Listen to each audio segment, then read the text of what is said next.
On va essayer cette semaine de faire un épisode un peu plus court que les derniers, puisque j'avais fait très long sur le double épisode sur GTO et Young GTO. Là, on parle d'une série qui est beaucoup plus courte elle-même, puisqu'elle ne compte que 5 tomes. Vous les voyez là. Elle s'appelle Paka, d'un auteur qui s'appelle Daisuke Imai, que je connaissais pas du tout. Je me suis un petit peu intéressé à sa bibliographie depuis ma découverte de Paka. Ça a l'air d'être un auteur qui a fait beaucoup de trucs différents, donc je vais retenter d'autres de ses œuvres, à mon avis, à l'avenir. Il y a des chances qu'on en reparle dans de futurs épisodes, on verra. Mais en tout cas, j'ai beaucoup aimé ce premier contact avec ce qu'il fait.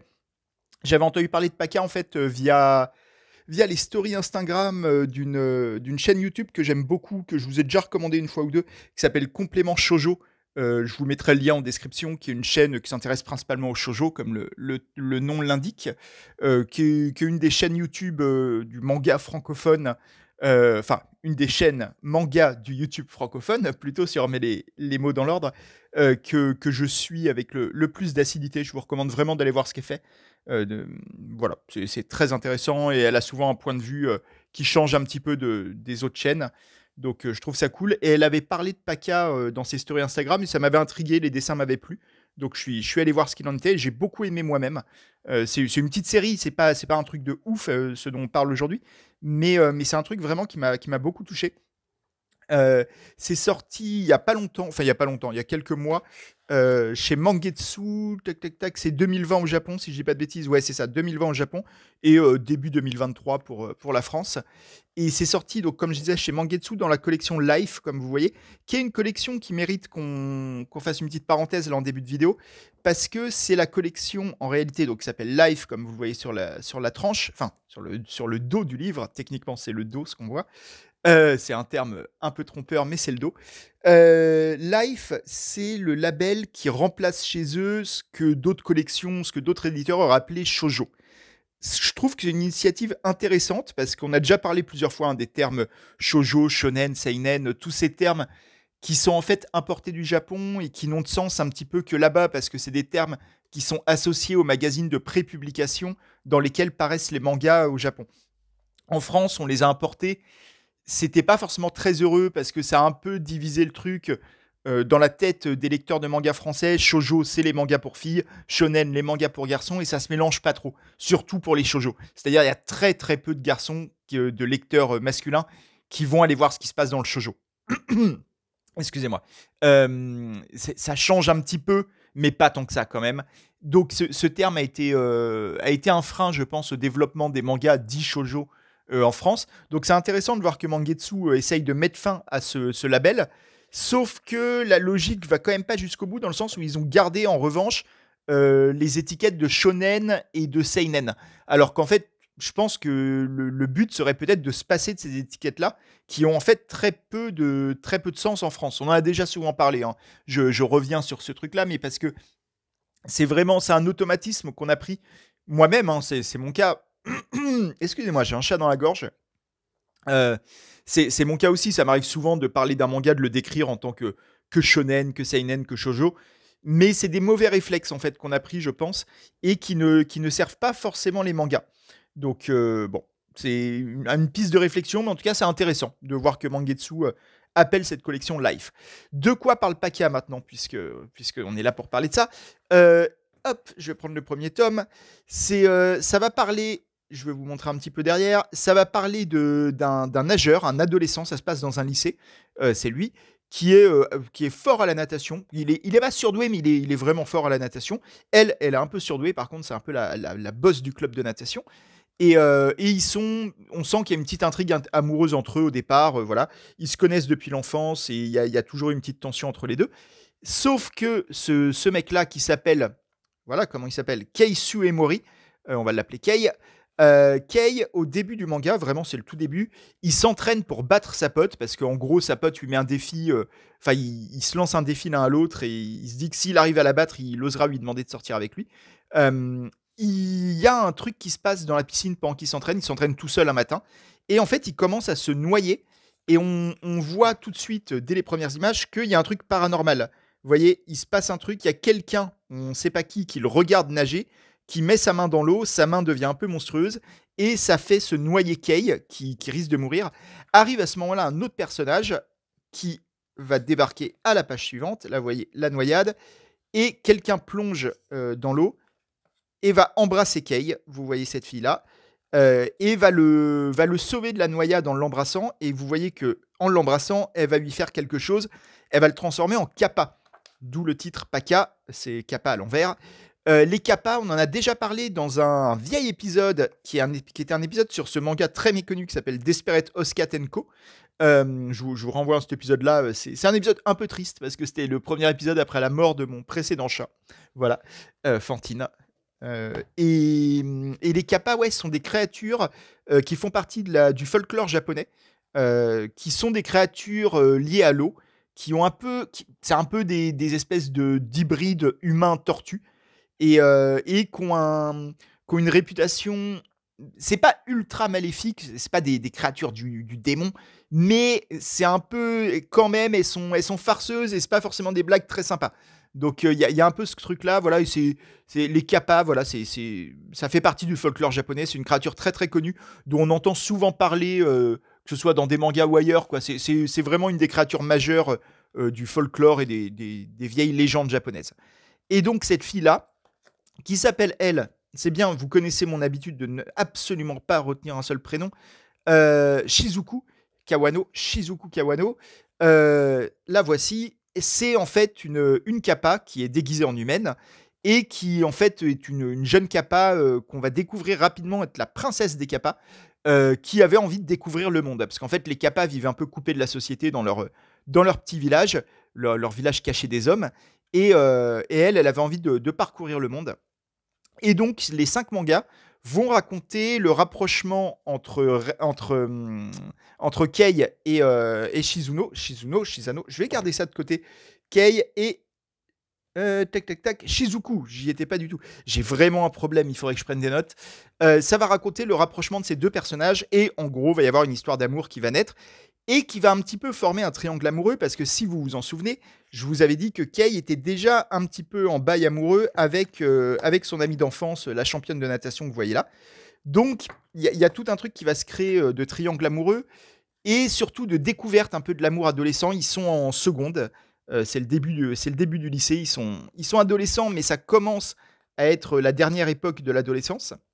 Il y a une vraie douceur dans ce manga, il y a une vraie progression des sentiments. Ça m'a beaucoup fait penser à un autre manga dont on a déjà parlé, que j'aime énormément, qui est un de mes mangas actuels favoris, qui est Insomniac.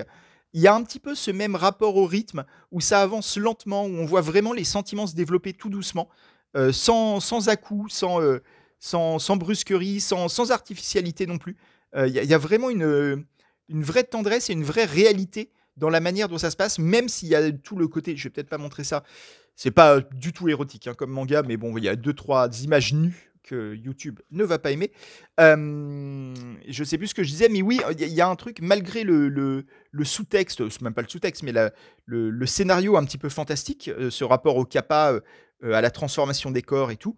Il y a un vrai truc très très doux parce que oui, en parlant de la transformation des corps, j'ai oublié de vous dire que en embrassant Kei, Shizuku l'a transformé aussi en kappa et que lui il va évoluer lentement mais sûrement vers une forme de kappa, dont en gros le scénario va être, vous voyez les kappas sont un peu représentés comme ça d'habitude, avec ils ont un creux sur le sommet de la tête.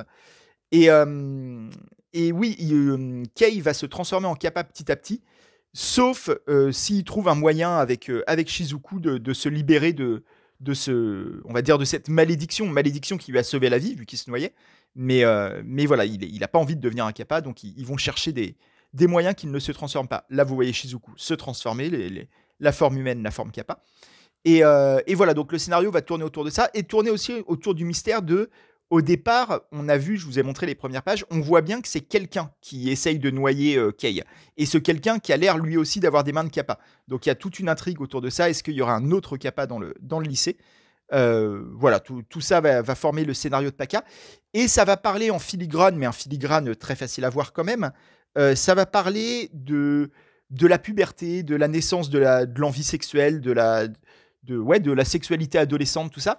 Un petit peu, c'est des métaphores qu'on a beaucoup vues hein, en BD notamment. On peut penser à du Spider-Man, à des choses comme ça. C'est-à-dire la transformation des corps via l'acquisition d'un pouvoir un peu monstrueux au sens propre, qui va transformer l'humain en autre chose qu'un humain, ici en un kappa, et qui est vraiment à mettre en parallèle, évidemment, avec l'adolescence, avec la sexualité, avec la puberté, avec tout ça. Ça fonctionne très très bien, c'est très touchant. Les deux personnages, Shizuku et Kei, sont très très attachants, notamment Shizuku, vous voyez, avec des poses comme ça. Le dessin la rend très attachant aussi. Comme dans Insomniac, encore une fois, il y a vraiment ce truc où c'est des personnages qui sont beaux, mais qui sont pas sexualisés. C'est des beaux adolescents, mais il y a pas du tout, il y a aucun, il y a aucune scène gênante à ce niveau-là. C'est vraiment très délicat. C'est très, ouais, c'est très doux, très délicat. C'est le terme que je trouve le mieux convenir à Paka. Et la fin, je vais pas vous le dire parce que vraiment ce serait dommage de vous spoiler quoi que ce soit, mais c'est une fin que j'ai trouvée très très touchante. Le cinquième et dernier tome, ben forcément Kei est face à un dilemme qui est posé dès les premiers tomes, à savoir qu'il est en train de se transformer en kappa et il a envie au départ de ne plus être un kappa, sauf que ne plus être un kappa, c'est aussi d'une certaine façon refuser l'amour naissant qu'il y a avec Shizuku qui elle est kappa, qu'elle le veuille ou non quoi. Donc voilà, il y a un rapprochement qui se fait par la transformation avec cette fille, et ce rapprochement, malheureusement, lui coûte son humanité. Donc il y a tout ça qui est en jeu, et qui est très très bien conclu d'une très belle façon dans le cinquième tome. Donc je vous en laisse la surprise, mais on peut lâcher deux trois larmes à la fin du cinquième tome. Voilà. C'est un manga que j'ai beaucoup aimé. Le dessin est pas fabuleux, comme vous le voyez, il y a pas de dinguerie absolue, mais je trouve que Daisuke Imai a vraiment un truc pour les visages.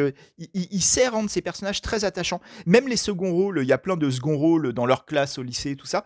C'est plein de petits persos très très gentils, très sympathiques, très attachants. À la fin, toute cette petite bande, on aime à peu près tout le monde. Et on est un peu malheureux de les quitter. 5 tomes, ça fait que c'est un peu court, mais en même temps, la longueur qu'il fallait à cette histoire. J'aime bien de temps en temps lire des histoires comme ça qui sont un peu secondaires. Je veux dire, je pense pas que Paka soit le manga d'une vie pour Daisuke Imai. C'est une petite histoire à échelle humaine. Même si ça parle de monstres, de kappa, mais c'est très à échelle humaine, c'est très petite chronique de vie sur quelques semaines comme ça dans une vie de lycéen, sur un amour qui naît, qui va pas très loin, c'est pas un amour flamboyant, il n'y a pas des grandes scènes et tout ça, mais c'est un très bel amour qui va rappeler certains jours de votre adolescence, je pense, à certains d'entre vous. Voilà, je voulais vous conseiller ce manga parce qu'il m'a vraiment touché d'une manière un petit peu discrète, un peu douce comme ça. C'est pas un grand éclat d'émotion, mais c'est un truc qui a pris une petite place dans mon cœur. Voilà, donc j'avais envie de le partager avec vous. Je remercie la chaîne YouTube Complément Shoujo, comme je disais, qui m'a sans le savoir conseillé ce manga par sa story. Et je voulais aussi, je termine avec ça, j'ai rien à vous montrer là-dessus parce que je n'ai pas le DVD ou quoi que ce soit, mais ça m'a un petit peu fait penser, vraiment un petit peu, mais à un film français que j'avais beaucoup aimé, que je vous conseille, qui, si vous arrivez à le trouver, il doit être sur des plateformes quelconques, je ne sais pas trop lesquelles, mais c'est un film français qui est sorti il y a quelques années, qui a été réalisé par Thomas Salvador, qui est également l'acteur principal.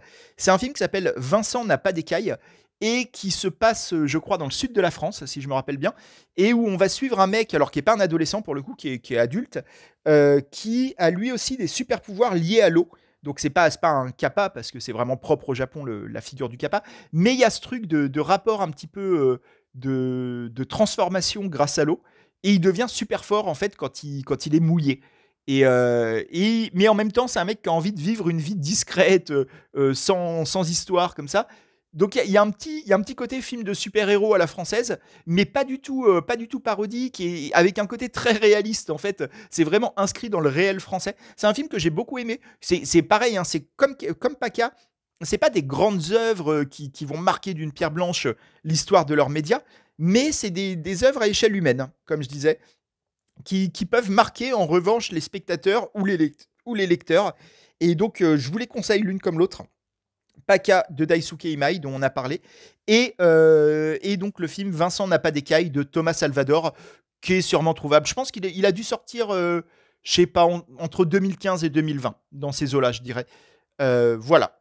J'espère que ça vous a intéressé. On se retrouve la semaine prochaine pour, je ne sais pas, je n'en ai absolument aucune idée, mais on verra ça, on va bien trouver. Ciao, à bientôt. Prenez soin de vous.